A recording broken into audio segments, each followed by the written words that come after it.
And good morning, folks. We are back here on the Michigan Insider Sports Talk 1050 WTKA online at WTK.com. Sam Webb, Mr. Ira Weintraub on the other side of the MGoBlog crew is back.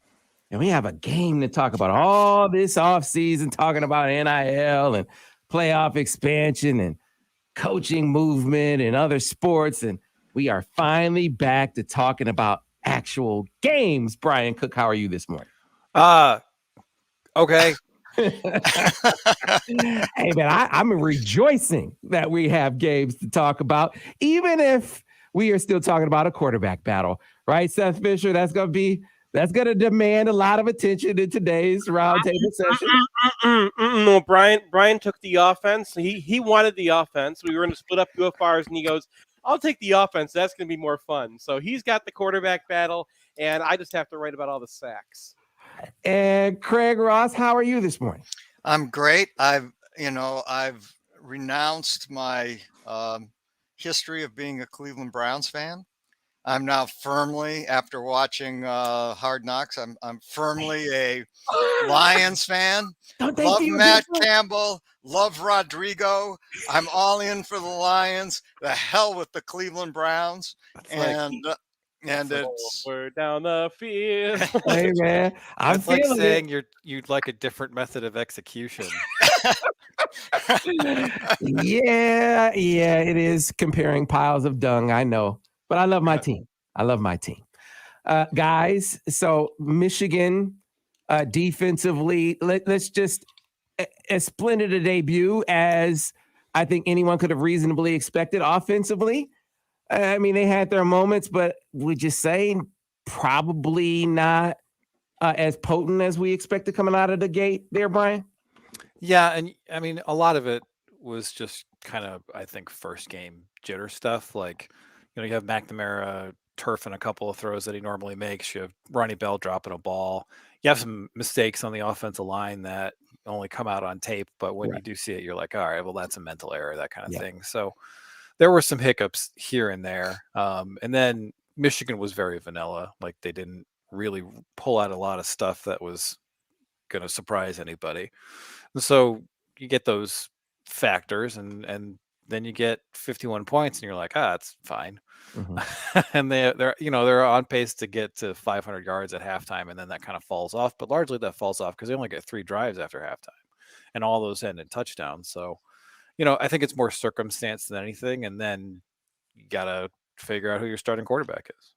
Seth? Yeah, one of the things about the offense is that the defense kept on setting them up in midfield, because every single time Colorado State got to midfield, they'd go for it on 4th and 7, and Michigan would destroy them. So a couple of those times they got one return, so they set them up for a short field one time, and then they stopped them at midfield again. They stopped them midfield again. Like, every single time Michigan wanted to, they stopped them. And in fact, there was one point where they had the backups in, and Colorado State finally starts driving, and they get to like their 3rd or 4th play all game on Michigan's side of the field. And Michigan's like, it's 4th down and 3, and they put the starters back in, and they're like, okay, Mozzie, take care of this. And he does. He just rips right through the whole line, destroys, goes through 2 guys and makes the sack himself. And that was what this game was. Like, I think they probably get a much better test against their scout team than these guys. Craig. Yeah. Well, someone needs to be the ersatz voice of doom. And I have a question, at least, about what's going on at left tackle. Hayes is hurt. I don't know if he's really hurt or not. Barnhart. He was held out. Protocol. Okay. So he'll be back. All right. And Barnhart gets hurt, taking his spot, and they move Zinner over there. But Harbaugh said Keegan, excuse me. Sorry. And I think Harbaugh said that Keegan was their best offensive lineman in the game. But I thought there was a little bit of problems at left tackle when that happened. But you got moving pieces and everything moving around, and someone has to look at the game at least and say, well, maybe there was a little problem. I wasn't so worried about the McNamara stuff. I mean, and I think that's going to play out. So I agree with Brian wholeheartedly about the offensive line. Some of the errors you saw, you just feel like they just need to get a lather. It's just not going to rust off. You're maybe missing. They were so good on the move last year. That when you see a guy sort of miss his man when he's pulling, that's just not going to happen.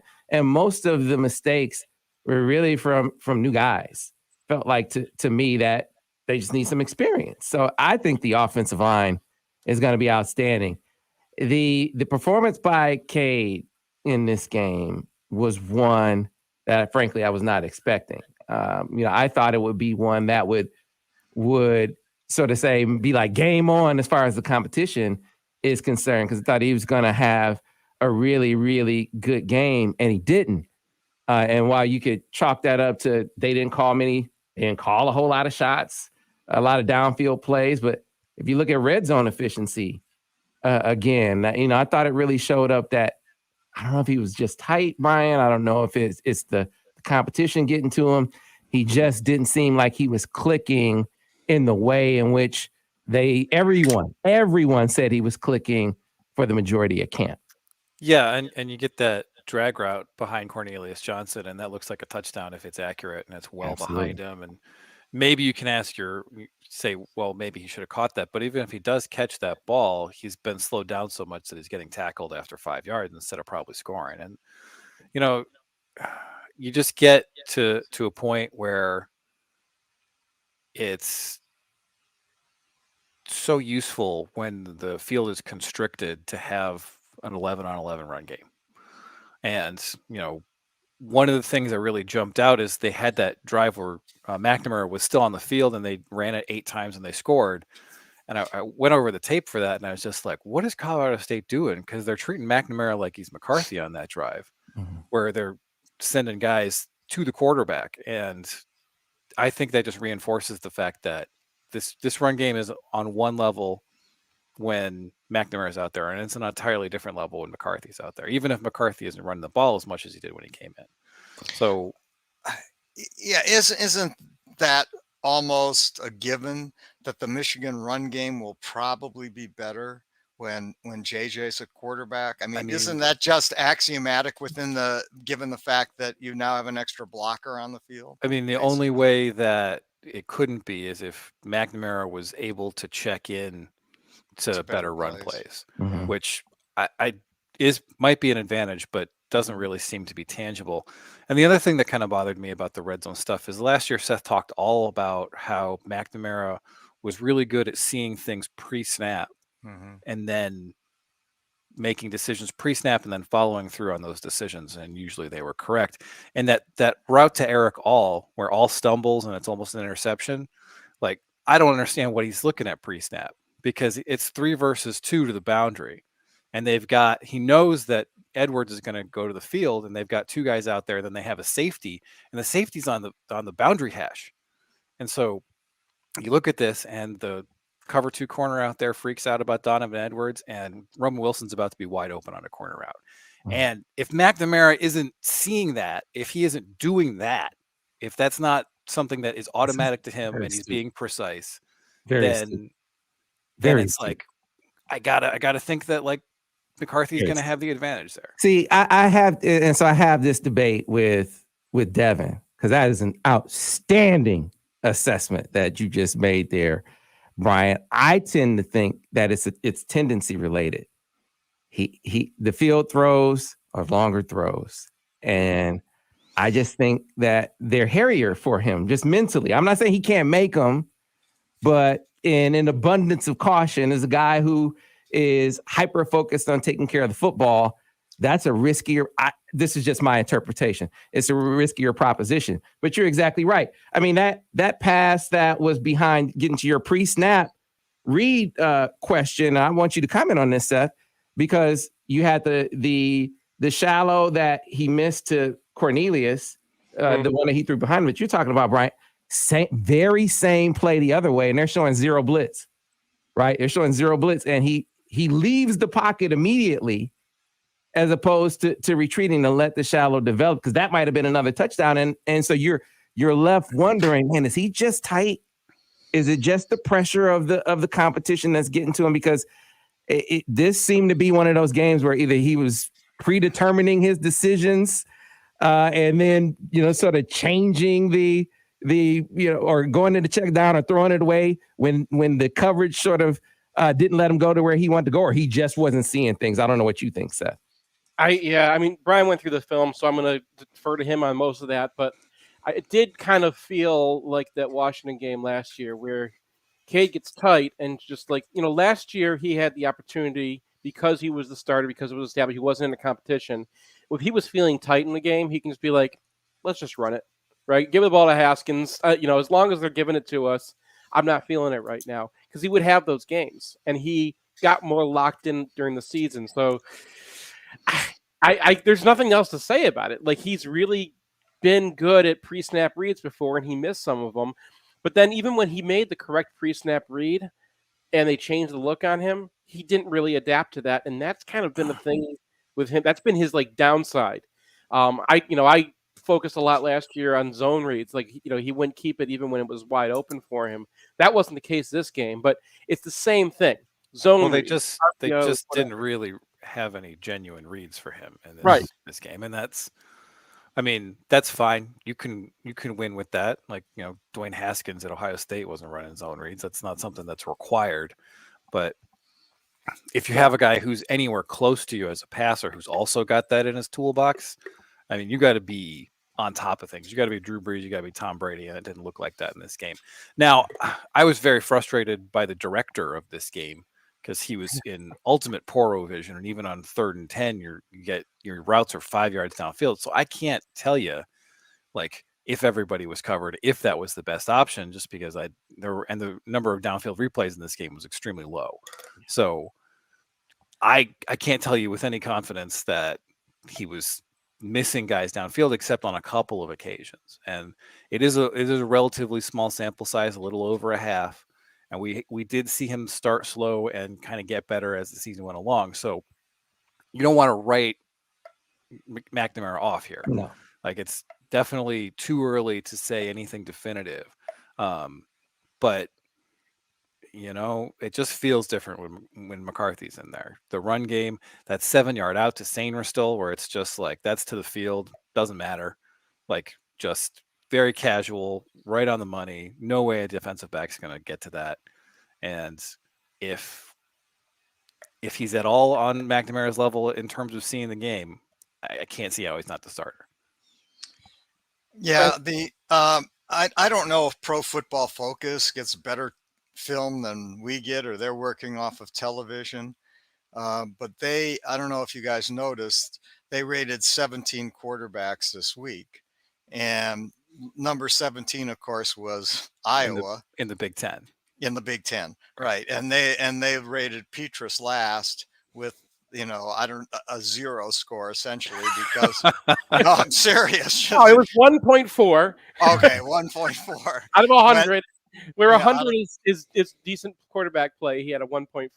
Yeah, and that's their defense outscored the offense 4-3 in that game, 2 safeties versus a field goal. And then I think Cade was 16, is that right? And Bowman was 13, and then JJ was number 1. Now these are in the Big Ten. Now these are very small sample sizes by any measure. And I don't want to write Cade off either. I mean, truly, with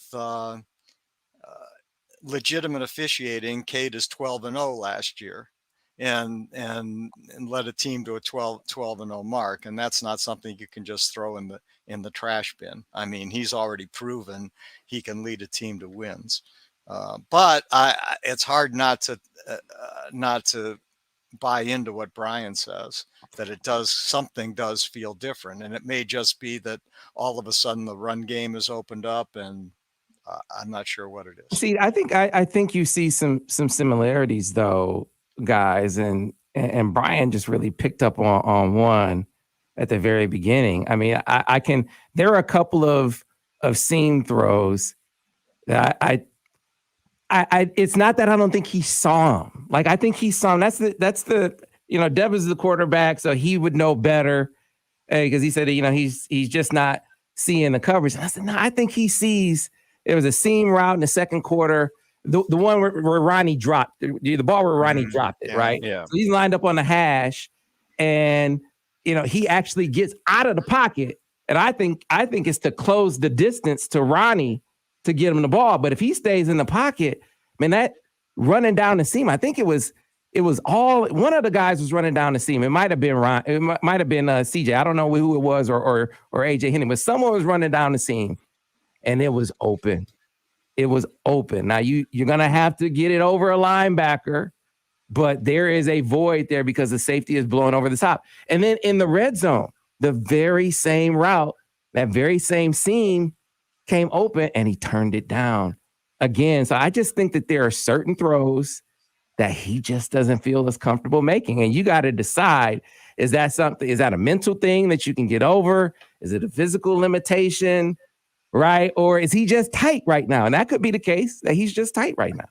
There's a great story from back in the days when Leach was coaching Texas Tech and Cliff Kingsbury was his quarterback. And like Leach is yelling at Kingsbury, like, this is open. And he just keeps checking down. And he's like on the sideline after a drive. And he's like, this is open. And then Kingsbury goes out there and he throws a touchdown on that sail route or whatever. And he's like, are you happy now? Yes, Cliff, I'm happy.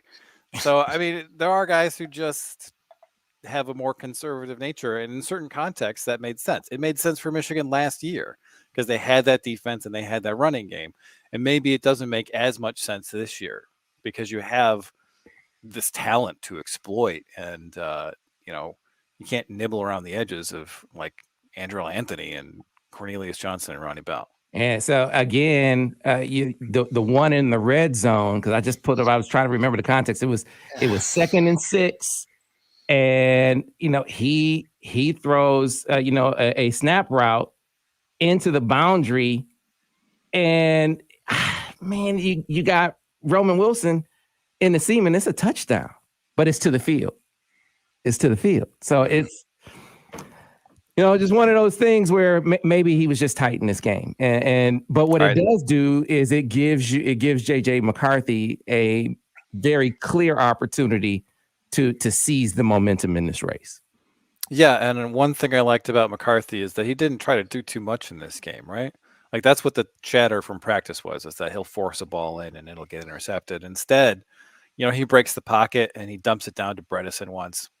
He does the same thing with Stokes. He takes a couple of outs that are there. They didn't really put a whole lot on him, I guess, because at that point you're just trying to run the clock in some level. And then his ability to read the zone stuff is great. It is completely shocking that this guy who was supposed to be like, he's a pocket passer, but he's got a little bit of running upside.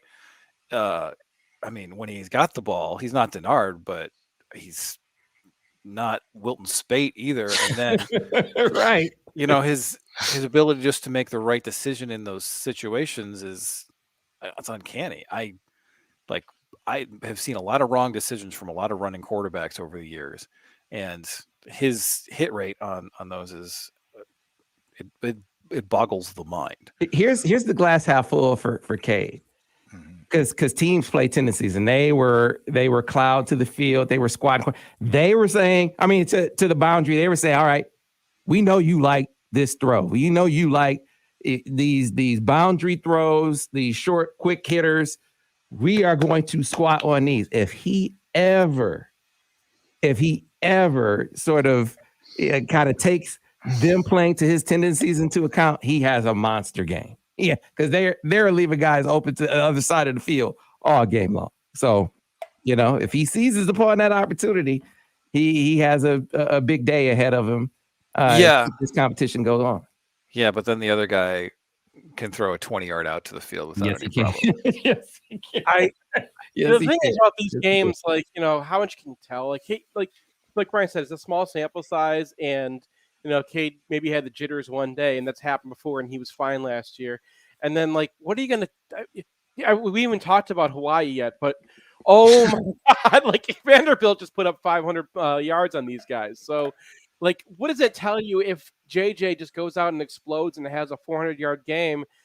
People are going to go nuts, but it's Hawaii. You don't have to be a superstar to do that. I get it. And Craig, tell me what you think about this. Look, And I've been saying all week, sometimes the moment applies more pressure than the opponent. I think that's what happened to Cade because Colorado State's terrible. They're not Hawaii terrible, but they're terrible. And there were opportunities there. And, Cade is better than he should. Say what you want about Cade McNamara. He is better than he showed on Saturday. So was that Colorado State or was that the moment? Was that the competition? I think it's the latter. Yeah, I think it's the moment to some extent. I mean, anyone who's watched Michigan games or any football games over the years sees teams that come out and look a little flat or disorganized on offense, at least in their first game. I can't count the number of games that I came back from being worried about offensive execution in an opening game. In this event, I think Colorado State was pretty terrible, which, to say the least, which, made it easier. I'm thinking that maybe Hawaii, and I'll ask Brian and Seth about this, might be worse. Is that possible? Yeah, they're worse team. So I guess that makes it, but makes it. I don't think the competition is over. Like if he goes out and smashes Hawaii, like we expected him to, and like we expected Cade to do against Colorado State, I don't think if you're Jim Harbaugh, you say, competition's over. Right. I think it just puts him in position heading into UConn. Can you back that up with a similar performance, right? Can you string together the other worst team in Division I? Like this, the schedule does them no favors here. Yeah, because I mean, if you're playing a regular MAC team, you can learn some things because you get a Mike Dana on those teams, and then there are some players, and you'll put up points, but you'll meet some resistance. And we got 2 Delaware States lined up right here, so I mean, I don't get this scheduling set up at all. But it is what it is. Maybe Maryland is the line of demarcation then. Yeah, I mean, and that's a dangerous team. They've got more wide receivers than anyone else in the conference except Michigan and Ohio State. They have a veteran quarterback who likes throwing interceptions, but maybe not. He's a senior this year. And I mean, you are going to see Cade McNamara against Hawaii. He's probably going to get most of the third quarter. He's going to get a couple of drives. So you're going to get some more data on McNamara. Same in the UConn game. You're going to get more data on both quarterbacks, and then you're going to have to make a decision going into Maryland. And I don't know. Given the way Iowa played in their opener, Maryland now seems like the 4th most losable game on the schedule. And it'll be interesting because the tendency of all football coaches is to play it safe. And that's going with the guy who was your starter last year. But I know what all the fans are going to be saying. Well, I know what Jim Harbaugh said in the offseason. That's we're going to be a more explosive attack, specifically more explosive through the air. And I think that's talent related. I think that's expectation related. Are you going to go into Columbus and beat Ohio State, which I think is a harder proposition than the one they had even last year? And are you going to can you play with Georgia? Can you even play with Georgia? Forget beat them. Can you even play with them? Because last year they blew them out. They blew Michigan out. And that Georgia team doesn't look like they skipped a beat, even with all that they lost, right? So isn't that the bar now, right? You want to compete for a championship. Who gives you the best chance to do that? They need better quarterback play, whether it's from Cade McNamara or J.J. McCarthy, better quarterback play than we've seen the last couple of games. From the Michigan quarterback, which happened to be Cade McNamara.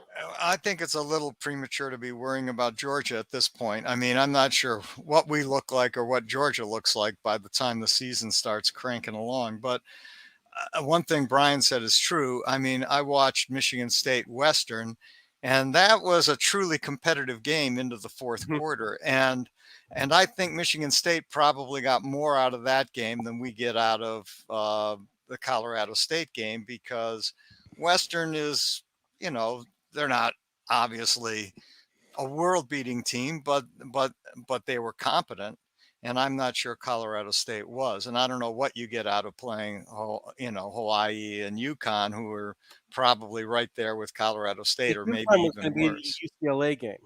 I'm sorry. Right. So yeah, it's going to be a game at UCLA, and instead they're playing 8 home games this year. Yeah. And one of them is against UConn. just a very bizarre scheduling decision for a lot of different reasons. Yeah, I agree. And doesn't I think it was Seth or Brian who said they just wanted to play Jim Mora, right? That was actually Alex. Alex, yeah. Right. And so but do you guys think at some point along the road that Harbaugh has to make a choice?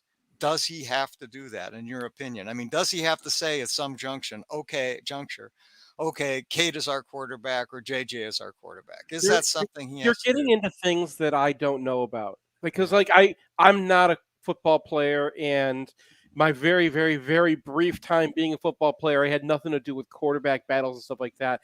That's something that like happens inside the locker room. Probably Devin Gardner would probably be the person to ask. I think so. I think what you're asking us to speculate, right? We don't know. So to speculate on, I think if it's going to be, I think Cade needs that. I think Cade needs that.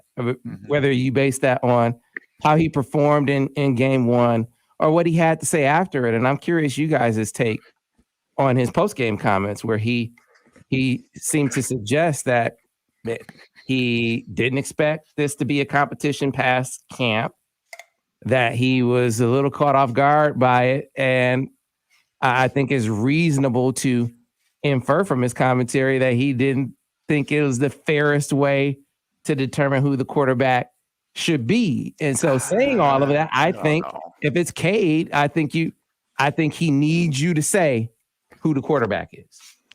Well, I mean, I didn't take that much out of the post-game comments. You know, it's just you say something slightly inelegantly and people are like, oh, what's going on there? And I don't put a whole, it is an unusual situation, right? He's like, it's an unusual situation. I thought I had a really good camp.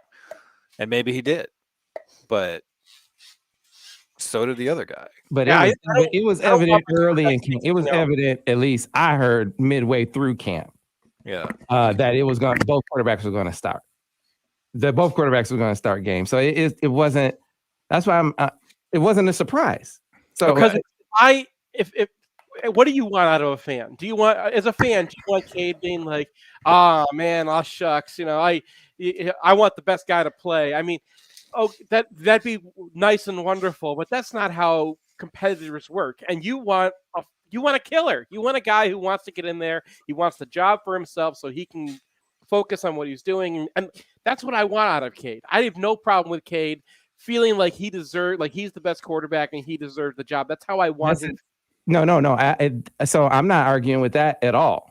My only concern would be, if I were the coach, is the notion that I'm not handling this fairly.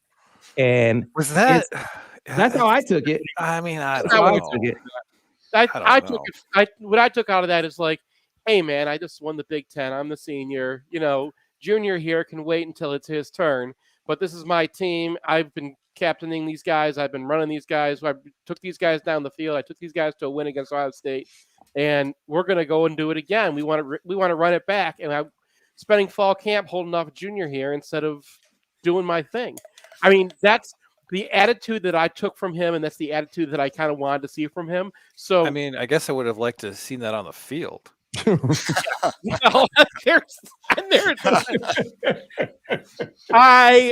the rub. Yeah, man. Yeah. You got something to do about it. You know who is a great test case or a great example of this? I can't, forgive me for not remembering who said it. I don't know if it was Steve Clark or one of the guys, but Stetson Bennett, right? Yeah. So Stetson Bennett's in a battle with JT Daniels. JT Daniels actually becomes a starter, but he gets hurt. When JT Daniels comes back, Stetson Bennett is playing so well that Kirby Smart says, no. This guy is holding off the 5-star. Everyone, all the fans are like, put JT Daniels. This guy is playing well enough to hold off the 5-star. So coaches will go with the guy who's playing the best. Stetson Bennett was playing the best. So it's, the opportunity to hold on to the spot is still there. It's not like he just anointed JJ. He just said it was a competition. And Craig, that's my thing. Harbaugh said this was a competition going back to the spring. So this was a transparent process all the way through. That's why, that's sort of, if you want to put this in context, why I sort of listened to the post game, maybe with a little, not to make a huge deal out of it right now, but just to be cognizant of it if he loses the job. That's what I'm thinking about. If he loses, You want your captain to be, hey, rah, rah, go team. This is he won the competition. I'll be here if you need me kind of mentality. That's what you hope is the case, correct? Yeah, I mean, I hope, and I think perhaps Brian is correct, that he was just inelegant and perhaps just expressing a bit of his own frustration that he didn't play as well as he wanted himself to play. I can go for that. And I think that may be it. On the other hand, yeah, I can sort of understand why the media jumped all over it, given the fact the biggest story is this quarterback competition. And where it did seem a bit, I don't know, churlish, but just a bit. And so I just think it was inelegant. He was frustrated with himself, and I don't want to make too much of these comments, because I think he is a captain of the team. He's a captain for a reason, I suspect, and he wants Michigan to win, whether he's driving the bus or JJ is. To go back to Stetson Bennett, stay ready. Stetson Bennett, stay ready. He got another opportunity, and he held on to the job. So you don't know how JJ. And so here's the thing. This Nate Schroeder on YouTube said people just got to be prepared for the possibility that JJ doesn't perform as well when he is the starter and not the backup. The backup is always a better QB, but only time will tell. He is exactly right. Yeah. For JJ, it's less about Hawaii and more about, can he stand up to the moment? I remember when Russell Bellamy came in for Denard Robinson, and I thought the starter was better. Really? I don't know. I always thought Russ Bellamy really was probably better than Denard. I don't know. What were they seeing in practice to be like, you know what, if Denard goes down, let's go with Russell Bellamy and leave? Well, they didn't have any wide receivers, and so Devin was playing wide receiver, right? So, well, he could have thrown it to himself. Well, I mean, anyway, that's kind of neither here nor. I mean, there is a point in there. Remember when John O'Korn came in and he played against Purdue, and everybody's like, "Oh, this guy's awesome," and then his tendencies got scouted, and then it went out the window. Now, I think it's going to be a lot harder to scout tendencies for J.J. McCarthy, because he can throw to the boundary, he can throw to the field, he can run the ball. Like, he's not a guy who you're going to look at and be like, all right, well, he can only do X and X, so we can cover that, and then it's going to be fine. I mean, you might be able to throw a bunch of different coverages at him and confuse him and get him to throw picks, but that's any quarterback, especially in college. So JJ does not profile like a guy who, like, once the scouting book is out on him, he's going to get, nerfed into the ground. So yeah, I think that the thing to watch with him is, he just every now and then, this was one of the things in practice, like he just, I want to try it, right? I want to try it. He just has that in him. And so he's done a good job of reining that in. It was like once or twice per practice, he's like, I'm going to try this. And, sort of fighting back that and taking the check down. One guy, you want to take check down less. The other guy, you want to take check down more, right? So where is he in this maturation process as far as that's concerned? That's one of the things I'll be watching. I'm going back through all the quarterbacks in my football watching history, and I can't think of a single one who wasn't basically what you saw the first time. Like John O'Korn, no, but we didn't think he was awesome the first time. First time we saw him was at Indiana game where he's running backwards through the snow. Yeah. And that was John O'Korn. But there was that Purdue game where it was like, oh, nobody scouted him and he's got disabilities. So they put together a package for him in the Purdue game and it worked. But like the original moment of John O'Korn was John O'Korn. The original moment of Denard Robinson was Denard Robinson. Like, that's what he was, right? The original moment of Tate Forcier when he came in, like, it was the spring game view that we saw where he was just like, the weapon of choice, but he's also kind of wild and will put the ball on the turf and throw interceptions as well. Like, that was Tate Forcier. You go back, these guys are always, that first view does get you an idea of what, I think we kind of know what J.J. McCarthy is right now. I think we know what Cade McNamara is right now. There are better versions of themselves, but I don't think quarterbacks reinvent themselves. I think what they are is very baked in. Yeah. All right, guys, we got to get to a break. We'll come back on the other side. More Monday. I do a lot of shows, guys. More Roundtable here on the Michigan Insider on Sports Talk 1050 WTK, The Ticket. And we are clear on the radio. Hey, Sam, Michigan going to take Kendrick Bell? You think? They offered him. They offered him. I mean, that's intriguing to me. I mean, he's rated perhaps about the same level that Ronnie Bell was rated, which is nowhere. But That usually doesn't mean he's going to be Ronnie Bell. I know, but he's a little bigger. He's a basketball player committed to Yeah. Missouri State, and Michigan was like, "Oh, this guy's got ups and speed, and let's make him a football player." I'm responding. I'm sorry for not engaging. Yeah. I'm actually responding to some messages here. Yeah, I just better audio than the last time when we were just reading responses to the messages. Yeah. I don't know. I didn't see I've never seen tape of him. I just know he put a big game up at quarterback. I don't know if he's really a quarterback or if he's a wide receiver or something else, but it was intriguing to me and a little confusing by his basic 0-star rating by the services when his brother is probably an NFL guy. You know, it's weird. Brothers are not the same. Speaking as a brother, brothers are not the same people. They're you can have tremendous differences, even if you're born very similar in talent, very similar. What makes Ronnie Bell is not just his God-given talent. Ronnie Bell has, certain personality, certain competitorship. Like there are parts of his makeup that make him the player he is that you can't just guess that a brother is going to have as well. I mean, Braylon Edwards had a little brother, Berkeley, who looked talented on the field, and no one could make that guy into a real football player. He wasn't Braylon.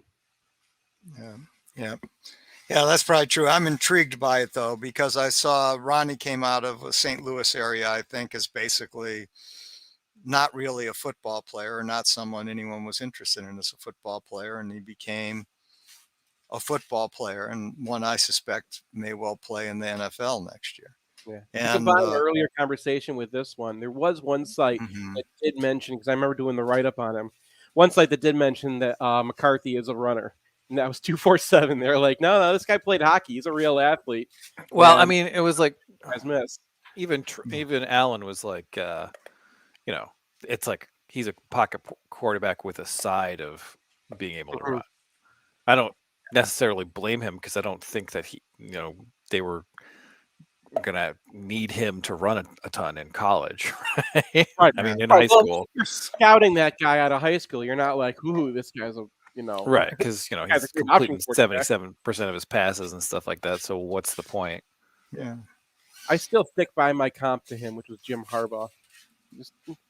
Well, Harbaugh was a phenomenal runner, and he was really. That was not the first thing you thought about Harbaugh as a player.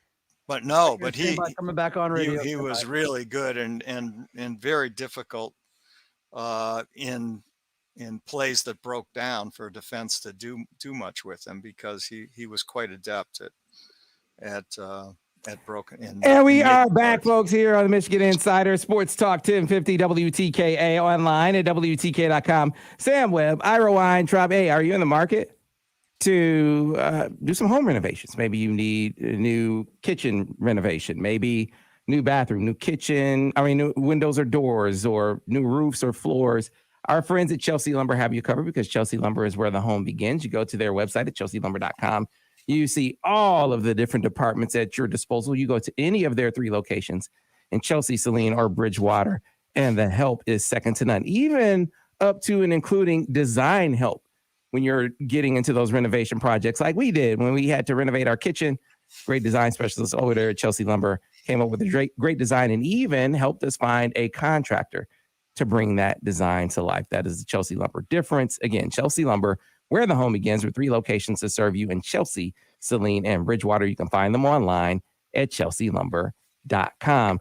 Guys, I feel the need to give the defense just a little more play here for a second. I know it's Colorado State, but is this not the benefit of, at least in part, of the carryover in philosophy that Jesse Minter came in? It was striking to me that 3 of the first 4 sacks came from the back 7, 2 from defensive backs, 1 from a linebacker. Just felt like bringing pressure from all over. They didn't know where it was coming from. Then it was release the hounds up front after that. Yeah. Oh, go ahead, Seth. No, I did a search for my articles last year for Cover Zero because I was like, man, how often did they run that last year? Because I saw 3 instances in this game. They ran it twice last year, both against Washington. And then I also noticed they did a lot more of that amoeba stuff, that stuff that I spent all like 2021 offseason being like, hey, this is the Ravens defense and this is how they play and this is what we're going to install. And Michigan ran a little bit of that early last year, and then they realized that like, oh, we've got Hutchinson and Ajabo, and once they had those guys, they just made the defense out of those guys because why wouldn't you? But like they had that in their back pocket this year, which is coming out because I think they look more practiced at it. And there are guys who were they had defensive ends dropping into zones.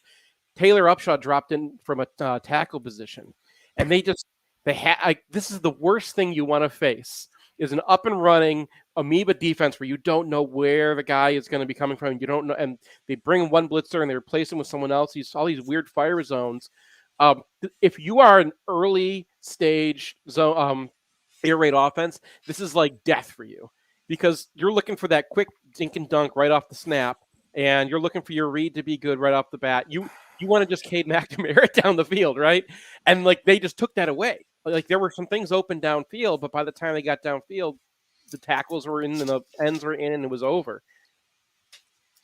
Yeah, I mean, one thing that we had talked about preseason or question we had was could they make up for pressure by not having Ajabo and Hutchinson in other ways? And in this game, they sure did. Now, their right tackle was awful.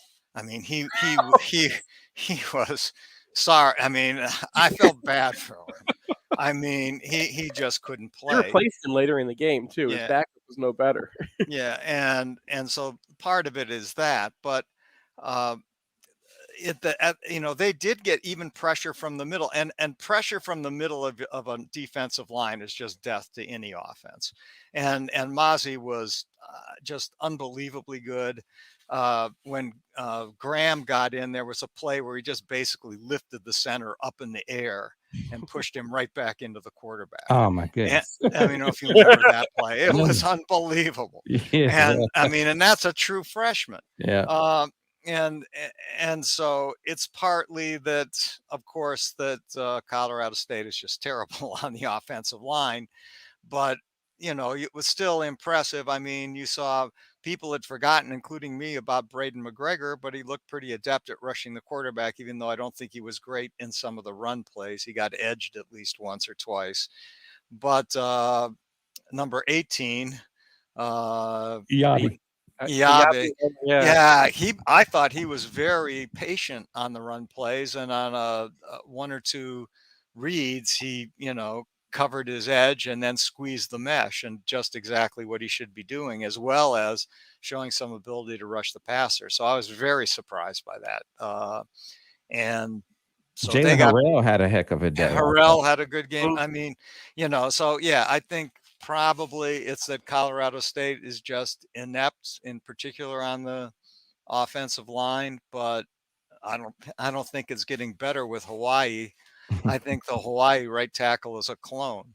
But it was still it was heartening to play this year. It's between those guys and the weak side linebacker for Hawaii too.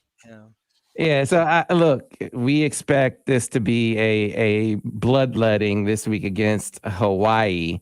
I'm curious what you guys, as you look around, not just the Big Ten, but around the country, any other performances striking to you, whether they be good or bad?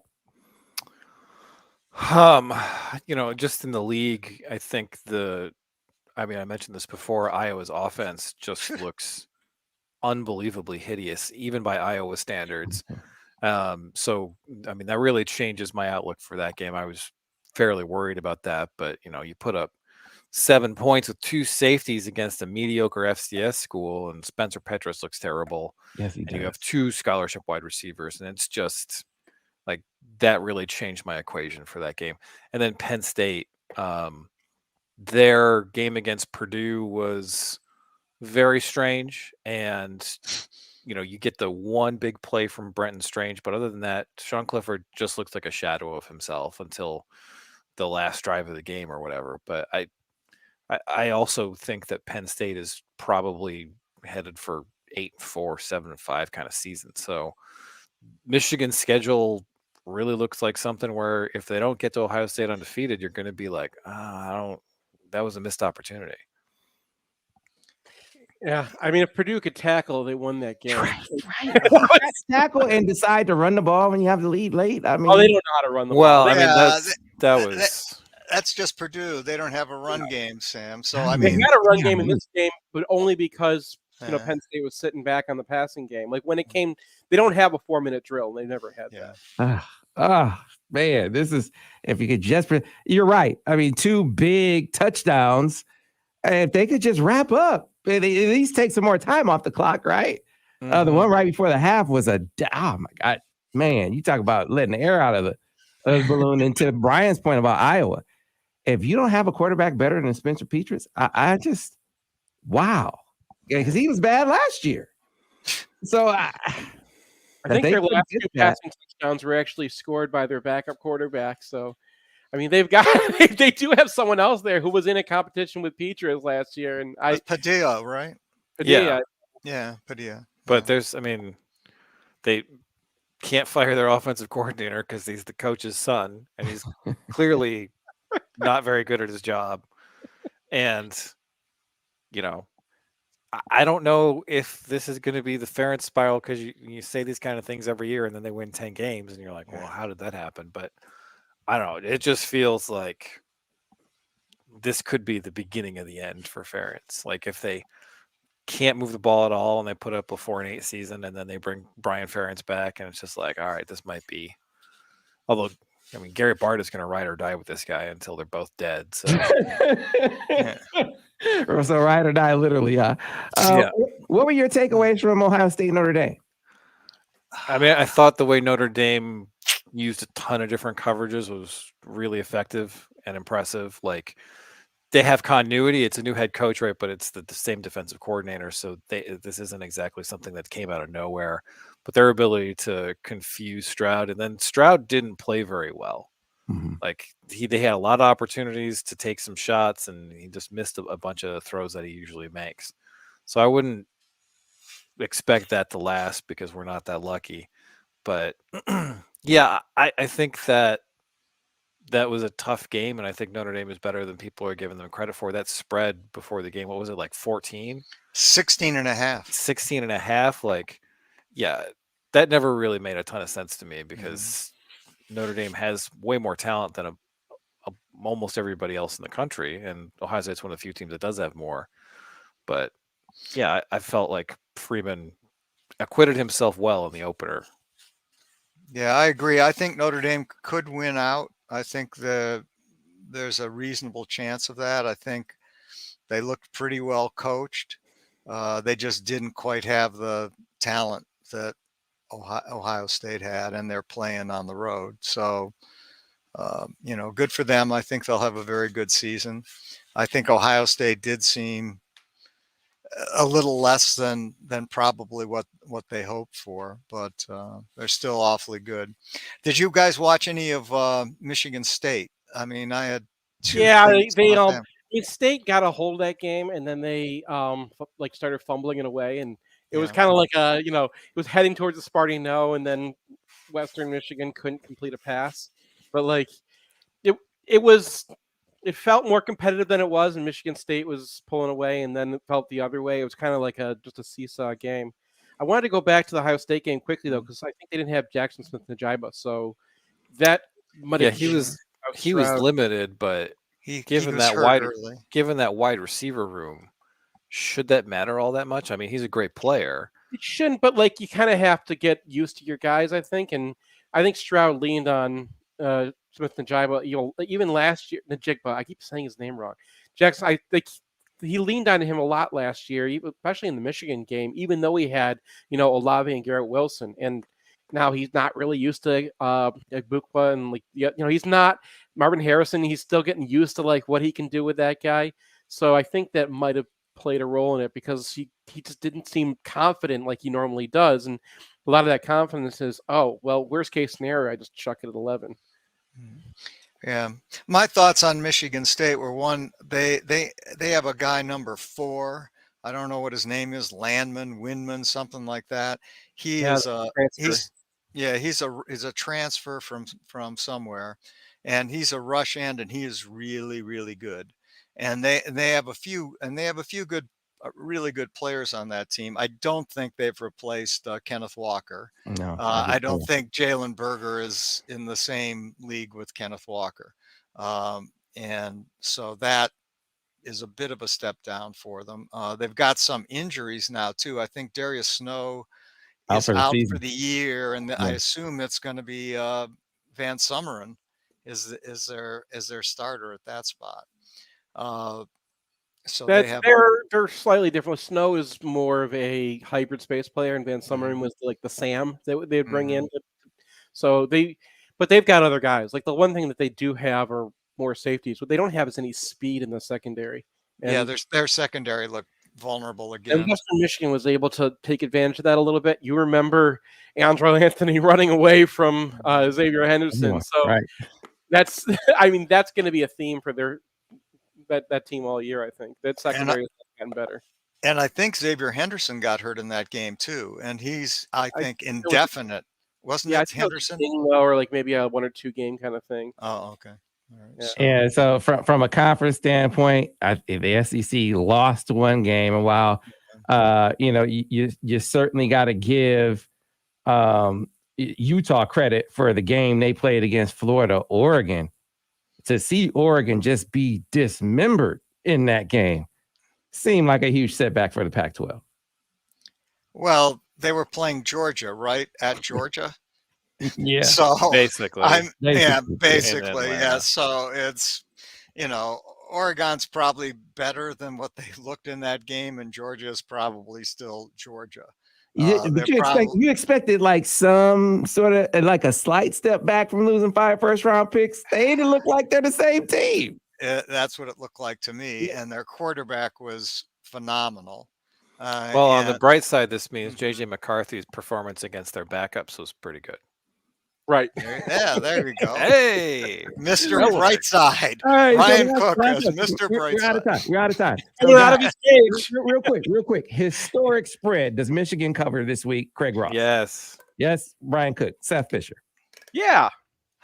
What is the spread? It was 46 and a half. I thought it was 51. Ira, what's the spread? No one. 51. No, whatever they make it. Yes, this is. No, they're not covering a 51-point spread. That's ridiculous. Set a new record. We just beat 2016 Rutgers for the most science in our charts. That's the guys who can't play, right? So their problem spots are like the whole team is circled except for one defensive end. So, still 51 points won't do it. I hope so. 2 yeses and a no. Gotcha.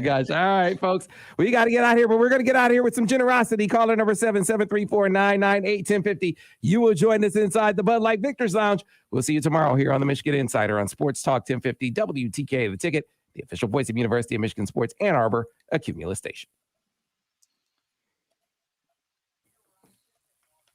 Terrific as always, fellas. Good job.